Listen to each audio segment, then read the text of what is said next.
Wassalatu wassalamu atamani akmalani alal mabu'uthi rahmatan lil alamin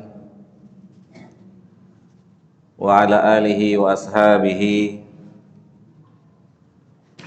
wa man sara ala nahjihi ila yaumiddin, amma ba'd. Uhayyikum bitahiyatil Islam. Assalamualaikum warahmatullahi wabarakatuh. Alhamdulillah, segala puji milik Allah tabaraka wa ta'ala, Rabb semesta alam, yang memberikan kita semua kesempatan untuk berada di salah satu rumahnya ini untuk belajar ilmu agama, dan tentunya untuk mengharapkan hal-hal yang dijanjikan oleh Allah Subhanahu wa ta'ala dan juga dijanjikan oleh Nabi kita Muhammad sallallahu alaihi wasallam. Kebaikan-kebaikan yang terdapat di dalam majelis ilmu. Banyak sekali kebaikan yang terdapat di dalam majelis ilmu, sebagaimana yang diterangkan oleh Allah ataupun oleh Nabi kita Muhammad sallallahu alaihi wasallam. Sebagaimana kisah yang juga pernah kita sampaikan, seseorang yang menghadiri majelis ilmu Fadilatul Syekh Shalih Utsaimin rahimahullahu ta'ala rahmatan wasi'atan,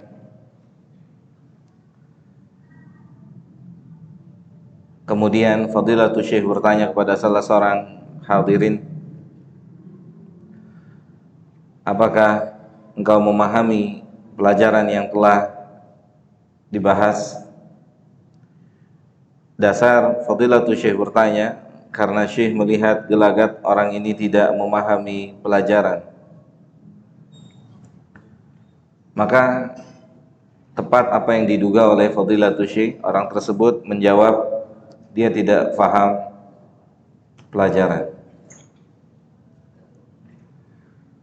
Kemudian Syekh bertanya, lima ji'ta, terus apa motivasi Anda, apa tujuan Anda duduk di majelis ilmu ini? Kemudian orang tersebut menjawab dengan hadis Nabi kita Muhammad sallallahu alaihi wasallam, tidak akan rugi siapapun yang duduk bersama penuntut ilmu.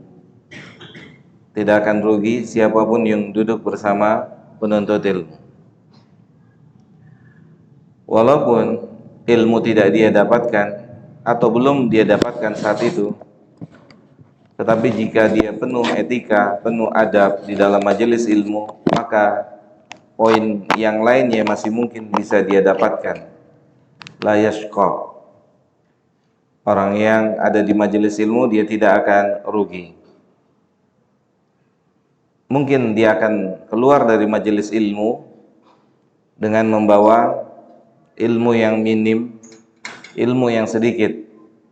Tetapi bisa jadi dia keluar dari majelis ilmu membawa sesuatu hal yang besar, yaitu hati yang bersih, ampunannya Allah Subhanahu wa ta'ala.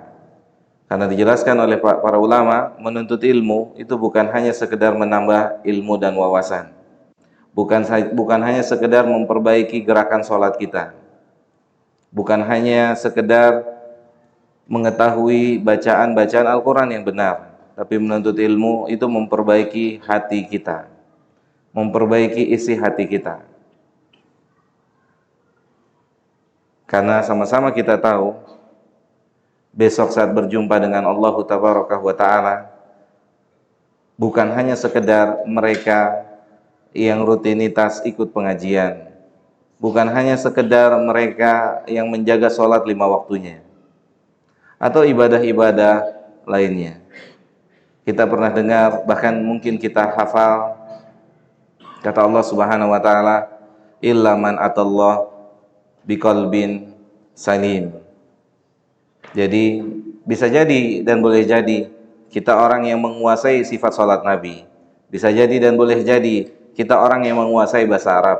Bisa jadi dan boleh jadi kita menguasai ayat-ayat Al-Quran, ahkamut tajwidiyah, tapi kita tidak bisa mengontrol ghibah, tapi kita nggak bisa mengontrol iri, tapi kita nggak bisa mengontrol hasad, kita nggak bisa mengontrol dengki, kita nggak bisa mengontrol ria, kita nggak bisa mengontrol sum'ah. Maka ini lebih berbahaya daripada kita tidak bisa ahkam tajwidiyah. Jika di dalam hati kita punya berbagai macam penyakit ini, maka inilah tujuan utama atau di antara tujuan datang kita ke dalam majelis ilmu. Semoga Allah berkenan memberikan kita hati yang bersih. Baik jamaah yang dimuliakan oleh Allah Tabaraka wa Ta'ala, kita akan melanjutkan kajian kita dari pembahasan kitab Syarah Al-Usul As-Salasa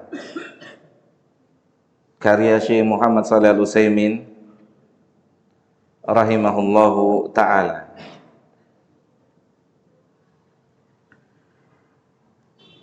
Sebagaimana arahan dari Nabi kita Muhammad sallallahu alaihi wasallam, petunjuk Nabi kita, jika ada seseorang yang telah berbuat baik kepada kita, jika ada pihak-pihak manapun yang memberikan kebaikan pada kita, maka sunnah Nabi SAW adalah apa? Membalas dengan perbuatan yang sama.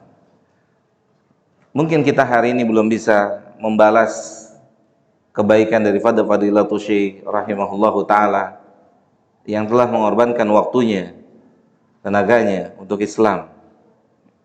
Kita tahu Syekh Muhammad Shalih Al-Utsaimin pernah bertanya tentang apa? Tentang apel. Ya, saya pernah kisahkan di sini. Ketika Fadilatul Syekh Abdurrahman Sa'di, gurunya, ngeluarin apel dari kantongnya, khud laka, buat antum.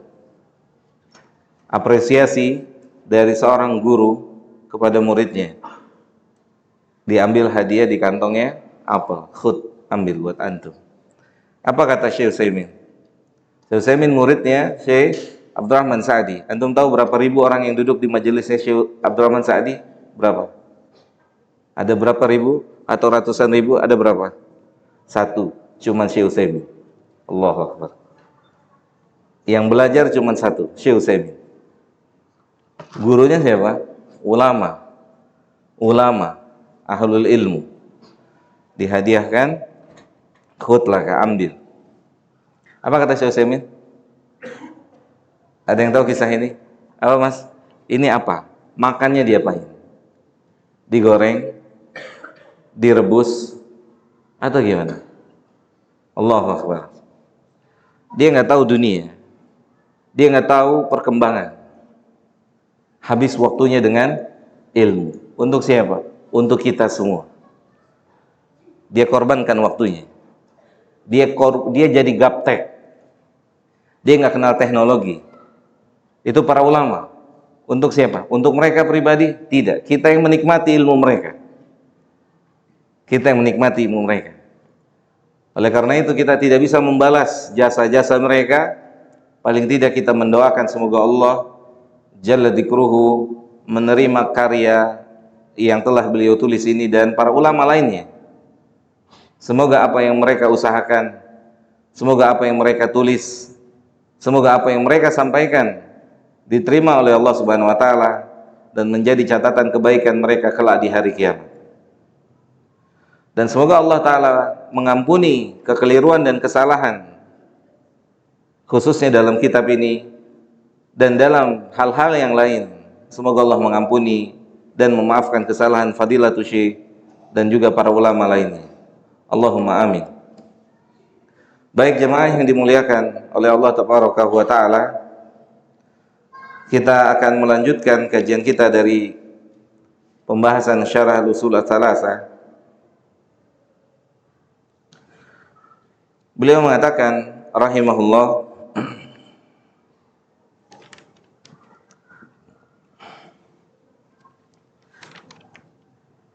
walaysa an-nasr mukhtassan bi an yansura al-insan fi hayatihi wa yara athara da'watihi qad tahaqqaq. Beliau mengatakan, beliau menginginkan atau mengarahkan kepada kita, tidaklah bentuk pertolongan Allah Subhanahu wa taala itu sesuai dengan prediksi atau anggapan kita. Yang kita mungkin sebagian kita menganggap pertolongan Allah itu adalah harus ada di dunia ini atau saat kita masih hidup. Ini harus kita fahami seperti ini. Kenapa? Agar kita tidak salah faham sama Allah. Agar kita tidak salah faham sama Allah. Karena bisa jadi pertolongan Allah itu berupa kematian. Bisa jadi pertolongan Allah itu berupa kemiskinan. Bisa jadi pertolongan itu berupa kelaparan. Nanti kita akan lihat bagaimana Allah Subhanahu wa taala berfirman di dalam Al-Qur'an yang dibawakan oleh Syekh rahimahullahu taala. Bisa jadi pertolongan Allah itu berupa kemelaratan dan lain-lain. Dan bisa jadi dan boleh jadi manusia tidak mengira, manusia tidak menduga kalau ternyata dia sedang ditolong oleh Allah Subhanahu wa taala dengan kemiskinannya, dengan penyakitnya, dengan kemelaratannya. Para nabi dan rasul, bukankah mereka ada orang-orang atau ada di antara mereka yang wafat, dibunuh, ada ditikam? Jika kita memaknai pertolongan Allah itu hanyalah menang, itu salah besar dan itu akan menimbulkan prasangka buruk kepada Allah. Kalau pertolongan Allah itu prestasi yang ada di dunia ini, maka akan menghasilkan prasangka buruk kepada Allah.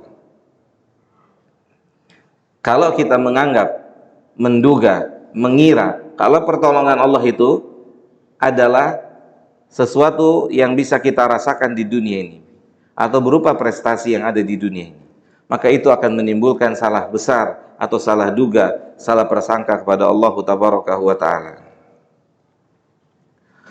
Karena bisa jadi dan boleh jadi Allah tolong dia, Allah akan muliakan dia di satu tempat yang lainnya, di satu tempat yang lainnya.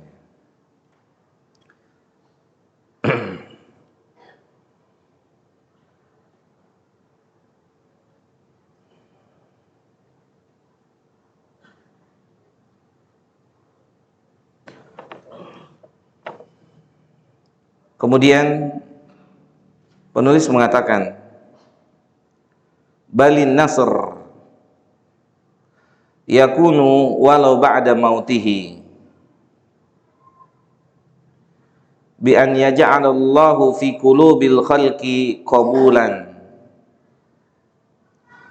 lima da'a ilaihi wa akhdan bihi wa tamassukan bihi fa inna hada yu'tabaru nasran li hada da'iya wa in kana mayyitan. Beliau rahimahullahu ta'ala mengatakan, bahkan terkadang pertolongan Allah Subhanahu wa ta'ala itu ada setelah kematiannya seseorang. Kematian seseorang dengan Allah Subhanahu wa ta'ala menerima dakwah yang telah dia sampaikan atau kebaikan yang telah beliau usahakan. Setelah kematiannya, manusia banyak yang mengambil ilmunya. Setelah kematiannya, manusia banyak yang berjalan di atas apa yang pernah dia ajarkan. Bisa jadi hal itu terjadi di atas permukaan bumi ini. Wa ala ad-da'iyati ayyakuna sabiran ala da'watihi mustamirran fiha. Kemudian Syekh mengatakan, maka selayaknya dan sepatutnya bagi seorang dai, bagi seorang pengajar pada disiplin ilmu apa saja, hendaknya dia memiliki sifat sabar, hendaknya dia memiliki kesabaran atas apa yang dia dakwahkan, atas apa yang dia usahakan. Saya mau tanya sekarang, ada nggak jika dakwah telah memenuhi persyaratan? Apa persyaratan dakwah? Dakwah bagian dari ibadah. Apa persyaratan ibadah? Ikhlas dan mengikuti Rasul SAW. Soal, pertanyaan. Jika dua persyaratan ini telah terpenuhi oleh seorang dai dalam disiplin ilmu apa saja, kemudian apa Bang Ali? Kemudian tidak mendapatkan respon, tidak mendapatkan tanggapan dari berbagai macam elemen manusia, apakah bisa kita katakan dia adalah seorang dai yang gagal? Bisa? Tidak. Tidak. Kenapa tidak?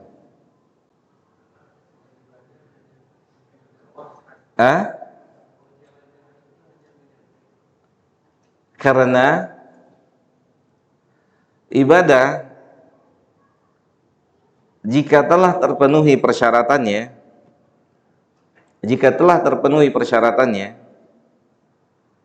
maka dia telah berhasil dalam ibadah. Jika telah terpenuhi persyaratannya. Walaupun apa? Dia tidak punya prestasi. Walaupun dia tidak punya prestasi di dunia ini. Tetapi jika telah terpenuhi persyaratannya, apa persyaratannya? Ikhlas dan ittiba. Jika persyaratan itu terpenuhi, maka selesai tugasnya.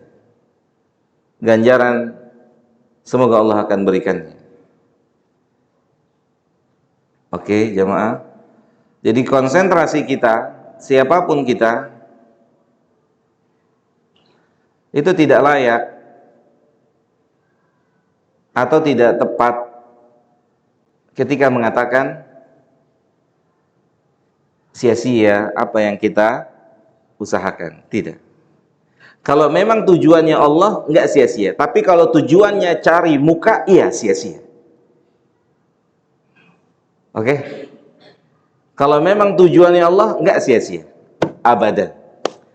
Syekh Abdurrahman Sa'di, gimana? Kata Syekh Utsaimin, pelajaran apakah dilanjut? Lanjut. Kata siapa? Syekh Abdurrahman Sa'di, lanjut. Kecuali kita cari popularitas, kecuali kita cari nama, kecuali kita cari rating, baru ya itu yang bisa dikatakan gagal menurut sebagian pihak. Tapi jika sebuah dakwah yang kita lakukan, karena setiap kita berdakwah, semua kita berdakwah, sah? Setiap kita berdakwah. Kita punya istri, kita berdakwah pada istri-istri kita. Kita punya anak, kita berdakwah pada mereka. Kita sekolahkan mereka, kita arahkan mereka.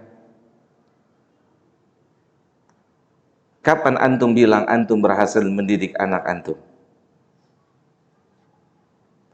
Kapan kita mengatakan kita berhasil mendidik mereka? Apa standarnya? Apa standarnya? Jika tujuan kita benar. Keberhasilan hakiki seseorang itu saat ketemu Allah nanti. Saat ketemu Allah. Apa prestasi yang bisa kita angkat? Siapa yang lebih layak mengangkat prestasi? Seharusnya yang lebih layak untuk bikin spanduk depan rumahnya itu Abu Bakar, Ahlul Jannah. Layak nggak? Itu prestasi nggak akan pernah mungkin bisa digapai oleh kita yang hidup sesudah para sahabat. Kenapa? Karena dia masuk surga lewat lisan Nabi langsung. Abu Bakar di surga. Layak dia untuk apa? Untuk bikin apa namanya kalau ngumpulin orang gitu? Hah? Apa ya namanya? Misalkan orang mau dikasih apa menceritakan proses keberhasilannya betul. Iya. Apa? Apa? Konferensi pers. Silakan Anda berkumpul. Anda dengarkan perjalanan keberhasilan saya dari A sampai Z. Dan ini tidak ditemukan di masanya Nabi. Yang lebih layak untuk melakukan ini siapa? Nabi. Karena keberhasilannya bukan di atas tanah. Keberhasilannya sudah tembus sampai sana. Siapa yang bisa berani mengklaim hari ini saya berhasil? Ada? Saya berhasil. Kenapa? Karena saya sudah sholat rutin di Nurul Iman. Gak pernah masbuk. Kajian alhamdulillah hadir terus. Walaupun dikit-dikit tidur. Gitu kan? Kayaknya saya udah dapat kaflingnya. Apa kata Allah dalam Al-Quran? Fala tuzakku anfusakum.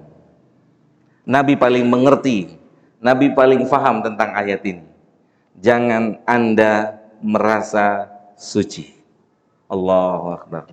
Makanya kenapa Nabi bilang tidak ada orang yang bisa masuk surga dengan amalnya.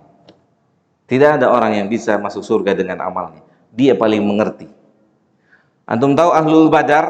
Ahlul Badar apa kata Nabi? Dosa-dosa mereka, dosa-dosa Ahlul Badar itu diampuni sama Allah. Ini prestasi bukan Pak? Prestasi? Kalau mau dia konferensi fresh lebih layak dia tuh. Hah? Kumpul yuk. Karena mereka langsung ditunjuk. Adapun kita hari ini masih berharap semoga prestasi kita di atas permukaan bumi ini benar-benar nyata menjadi sebuah prestasi di hadapan Allah Subhanahu wa ta'ala. Maka berkonsentrasilah dengan apa yang Allah siapkan. Berkonsentrasilah dengan apa yang Allah janjikan. Makanya beliau mengatakan rahimahullah, seorang dai, seorang pengajar di dunia disiplin ilmu apa saja, dia harus sabar. Dia harus sabar. Justru keberhasilannya adalah saat dia sabar. Keberhasilannya adalah saat dia sabar. Nanti kita akan lihat. Unik memang, unik. Tapi ini semoga meluruskan niat dan tujuan kita. Jika dia mampu bersabar, jika dia tahu maksud dan tujuan, maka dia akan terus berdakwah, terus menyampaikan, terus menjalankan, mustamir. Kenapa bisa? Walaupun tidak mendapatkan tanggapan atau respon, kenapa bisa bertahan? Apa Pak? Apa motivasi? Apa? Lillah. Kalau memang sudah Allah yang menjadi tujuan, itu nggak akan pernah bisa diberhentikan oleh siapapun dan apapun. Kalau memang tujuannya adalah Allah. Dan jika tujuan bukan Allah, dia akan berhenti ketika tujuan itu hilang. Stop.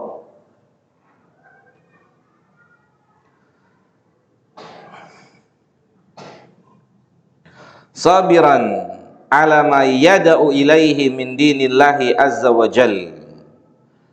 Dia harus sabar ketika mengajak manusia, menyeru manusia ke jalan Allah. Apa rahasianya seseorang bisa sabar? Atau apa rahasianya para salaf atau nabi kita bisa sabar? Itu kita harus tahu rahasianya. Apa rahasianya? Apa rahasianya? Rahasianya dikatakan oleh para ulama, mereka enggak akan dirugikan dengan pihak-pihak manapun yang menolak dakwah mereka, yang tidak merespon dakwah mereka. Mereka tidak dirugikan sama sekali. Justru pihak-pihak yang menolak, yang tidak merespon, yang tidak menanggapi, yang tidak punya etika, yang tidak punya adab, merekalah yang sedang merugikan diri mereka sendiri. Nabi tidak pernah merasa dirugikan. Nabi tidak merasa dirugikan, Sallallahu Alaihi Wasallam. Itulah yang dimiliki, itulah rahasianya. Kenapa pukulan itu tidak dibalas dengan pukulan? Kenapa cacian itu tidak dibalas dengan cacian? Kenapa hinaan tidak dibalas dengan hinaan? Karena dia tidak pernah merasa dirugikan dengan pukulan, karena dia tidak pernah dirugikan dengan hinaan, karena dia tidak merasa dirugikan dengan cemoohan. Wallahi tidak merugikan. Antum dikatain, antum rendahkan, antum tidak dihargai, antum dirugikan? Dirugikan?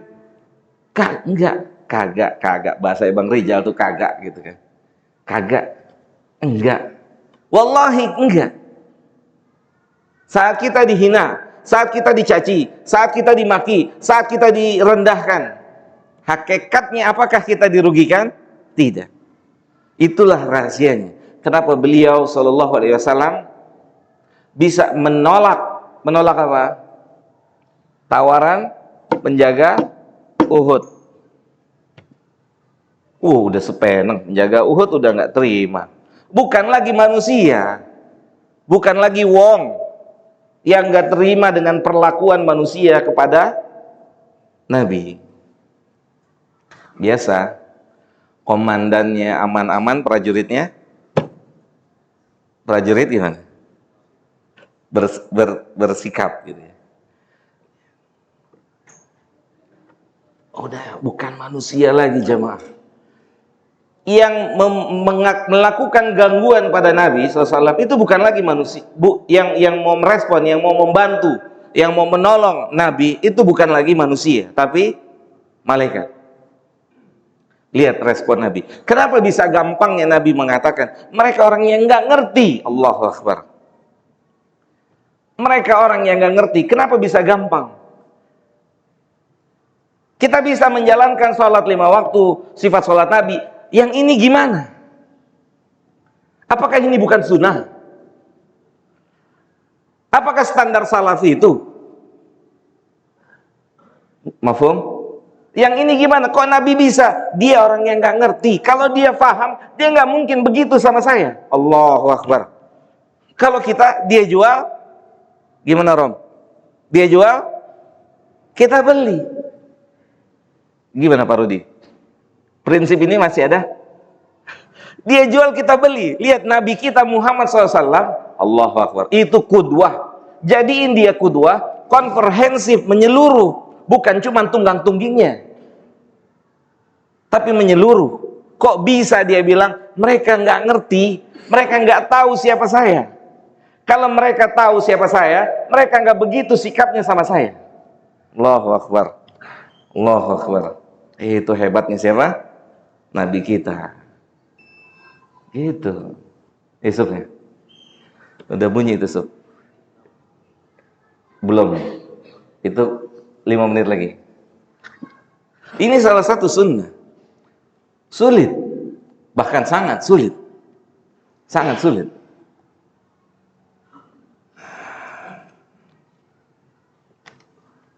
Ya.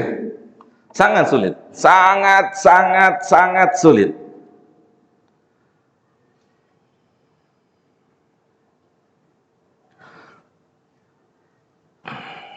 Jelas sampai di sini jemaah ya. Jadi itulah rahasia yang dimiliki oleh Nabi SAW. Kenapa bisa bertahan? Yang dimiliki oleh para sahabat. Kenapa bisa bertahan? Karena hakikatnya mereka tidak dirugikan. Tidak dirugikan. Tidak sama sekali dirugikan. Karena orang yang berbuat zalim, dia sedang merugikan dirinya sendiri. Dia sedang merugikan dirinya sendiri. Begitu jemaah.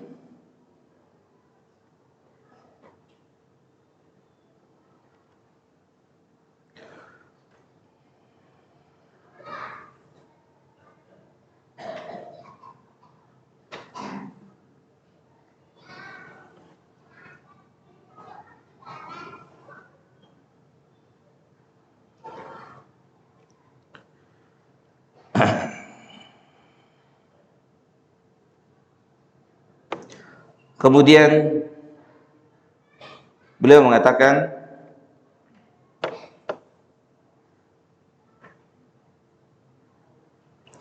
sabiran ala ma ya'taridu da'watahu, sabiran ala ma ya'taridu huwa minal ada. Jadi dia harus punya sikap sabar, ya. Dia harus punya sikap sabar terhadap apa yang dia dakwahkan. Semoga Allah Ta'ala membimbing kita untuk punya sikap tidak merasa rugi dengan dakwah kita. Gak ada ruginya kalau memang untuk Allah. Tapi kalau bukan untuk selain Allah, iya, capek, letih, merasa sudah keluar biaya, merasa sudah habis waktu, gitu, akan hitung-hitung. Tapi kalau semuanya untuk Allah, semuanya dijual kepada Allah, Allah sebagai pembelinya, maka dia tidak akan rugi. Wallahi tidak akan rugi. Ya, kalaulah berprestasi di dunia ini, itu hadiah dan ujian. Prestasi dunia ini adalah hadiah dan ujian. Kita lihat nanti dalam surah Ad-Dhariyat atau dalam surah Al-Insan yang dibawakan oleh penulis. Kemudian nanti kita bacakan, Syekh ingin menguatkan hati-hati kita yang berperan sebagai pengajar di kapasitasnya masing-masing. Baik mengajar istri, pengajar anak-anak kita, baik pengajar apa aja di dunia atau disiplin ilmu-ilmu agama. Agar dia bisa sabar. Ya, agar dia bisa sabar. Karena hasil itu besok di hari kiamat. Hasil itu besok di hari kiamat. Keberhasilan sesungguhnya saat Allah suruh masuk surga terhadap amal yang kita kerjakan. Itulah keberhasilan sesungguhnya. Hatta ayat yang cukup menarik perhatian kita. Apa kata Allah? Ya ayyuhalladzina amanu tubu ilallah. Kenapa Allah memerintahkan orang yang beriman taubat? Silakan azan.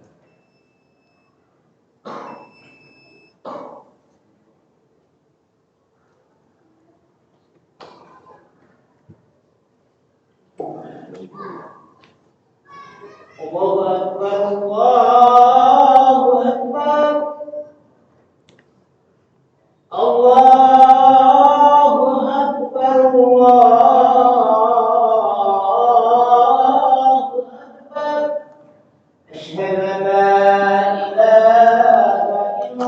الله أشهد أن لا إله إلا الله أشهد أن محمدا رسول الله أشهد أن محمدا رسول الله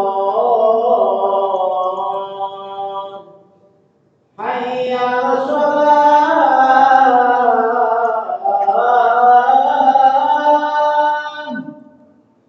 حي على الصلاة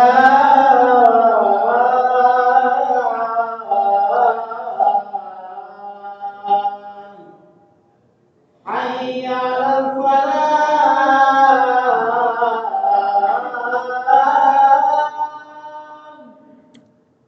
حي على الفلاح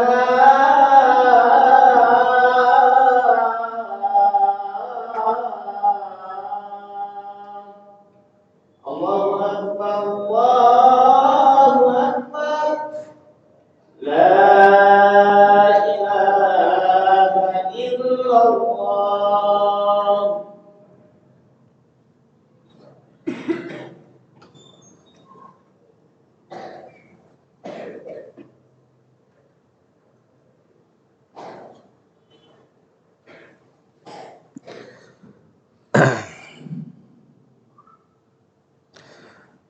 Penulis rahimahullah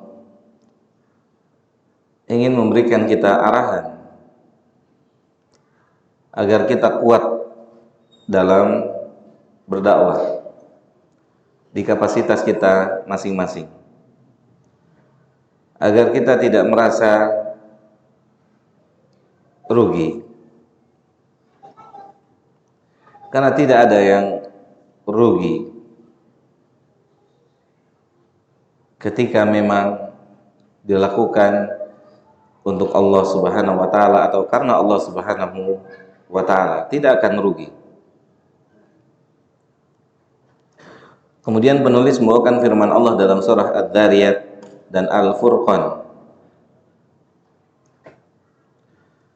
Allah taala berfirman, "Kadzalika ma atal ladina min qablihim mir rasulin illa qalu sahirun au majnun." Kata Allah Subhanahu wa taala, tidak hanya Nabi kita Muhammad SAW yang mendapatkan panggilan-panggilan yang tidak pantas. Bukan cuma Nabi kita. Ternyata seluruh utusan Allah,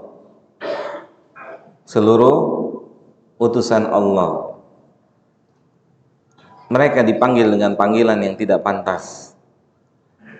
Mereka dipanggil dengan panggilan yang tidak patut, tidak layak, dengan dikatakan tukang sihir, orang gila.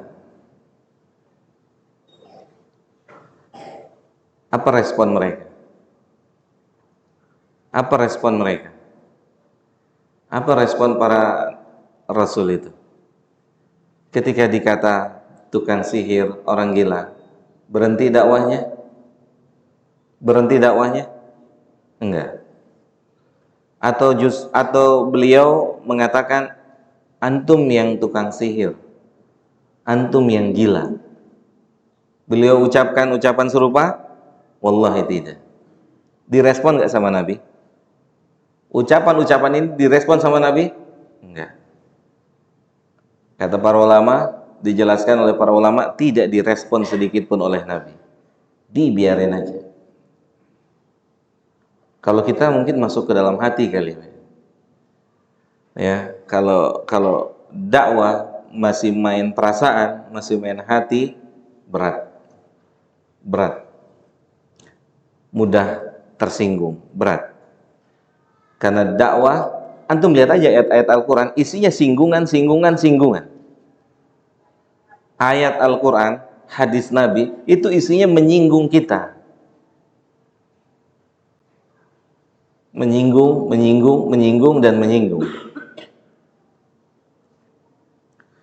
Dan tidak digubris sama Nabi SAW. Panggilan-panggilan ini tidak direspon. Ya, tidak direspon sama sekali oleh nabi kita dan juga para nabi sebelumnya. Walakin 'ala da'iyah an yuqabila dzalika bis sabr.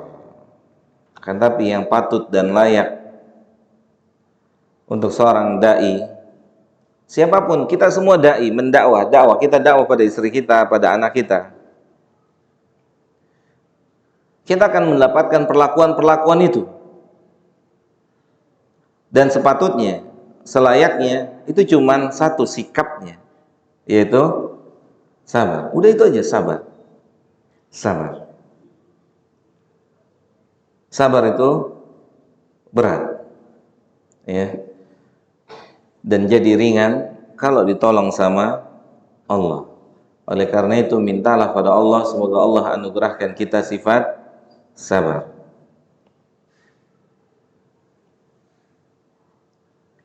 Kemudian beliau mengatakan, wanzur ila qaulillahi ta'ala li rasulih sallallahu alaihi wasallam, inna nahnu nazzalna 'alaikal qur'ana tanzila.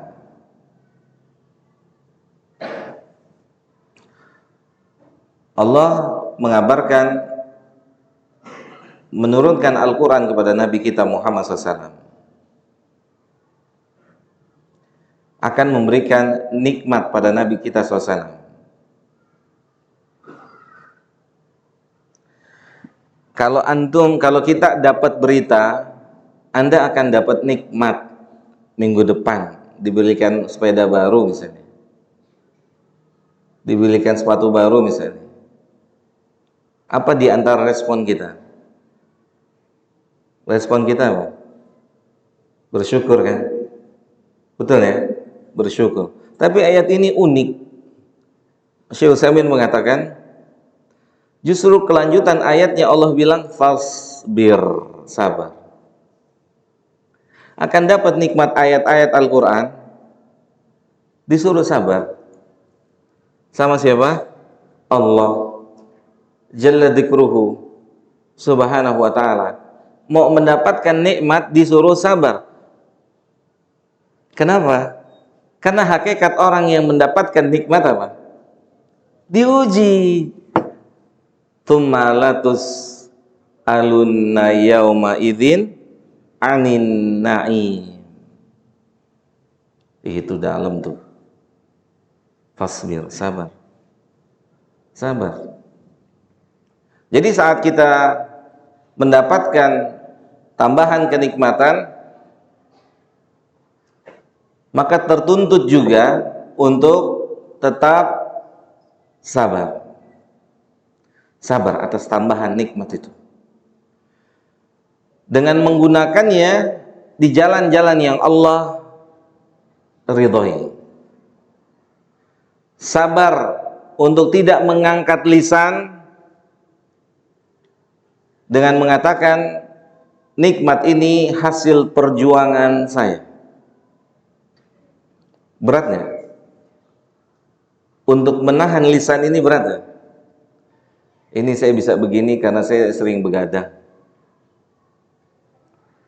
Ya, saya bisa begini nih karena saya sering begini-begini, atau saya melakukan ini, saya melakukan ini. Itu berat itu. Untuk menahan ini berat.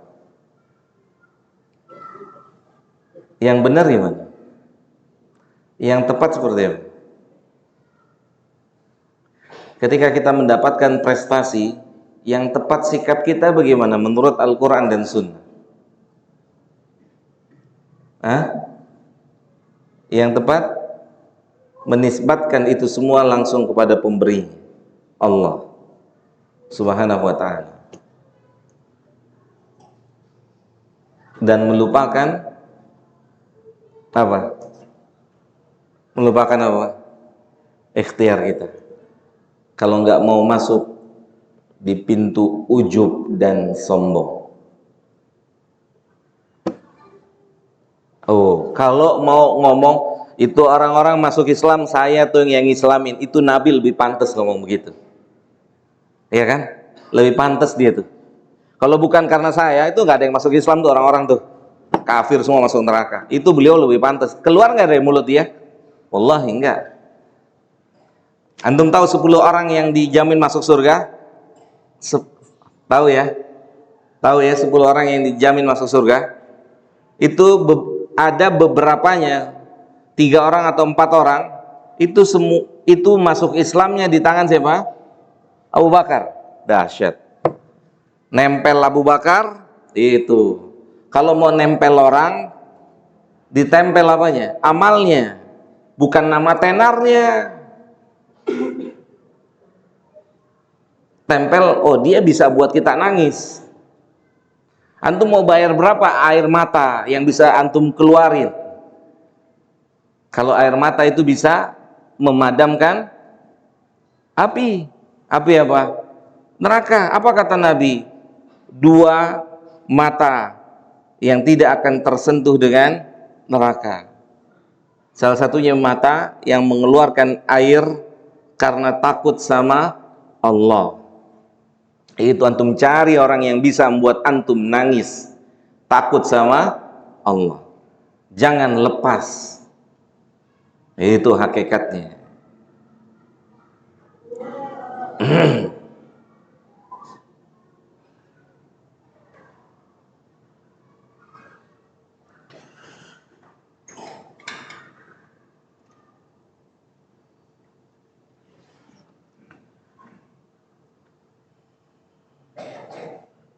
Abu Bakar radhiyallahu taala anhu,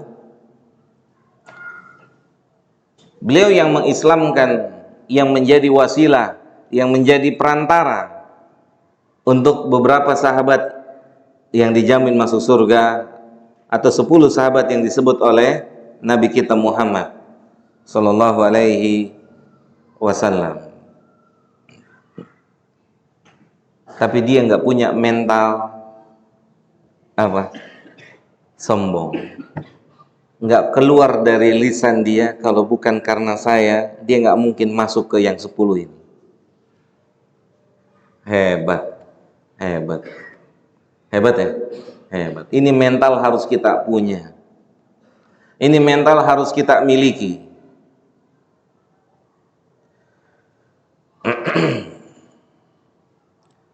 Jadi Allah Ta'ala, kata Syekh Muhammad SAW,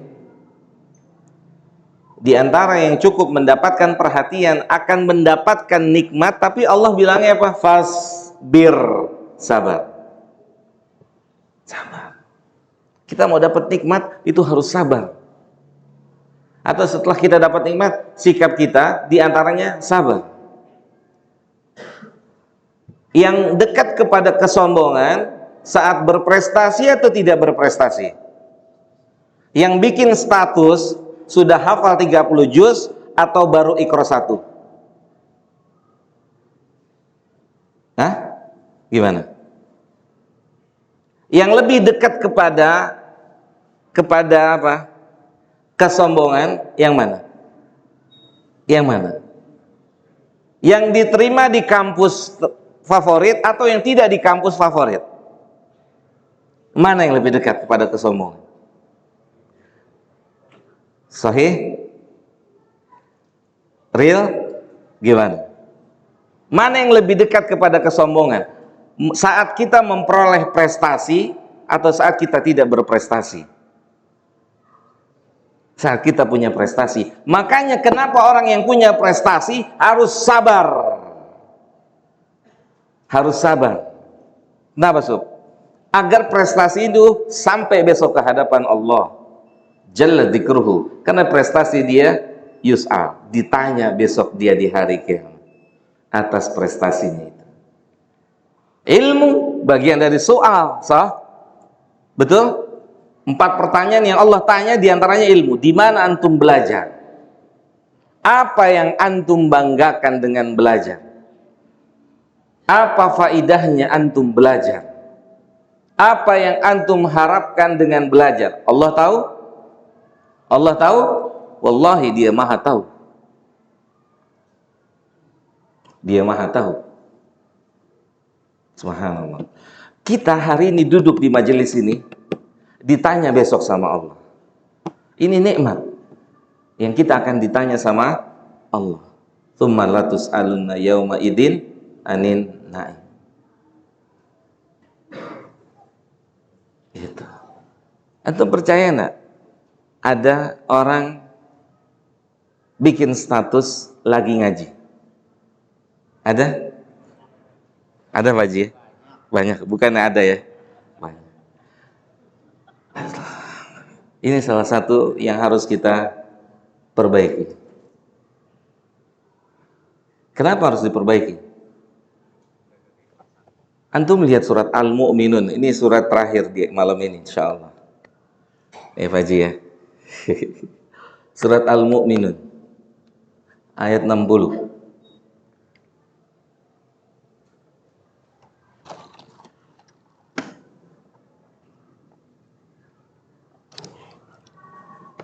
Apa kata Allah? Baca Mas Rifki, apa kata Allah? Ketemu enggak, antum nyari enggak?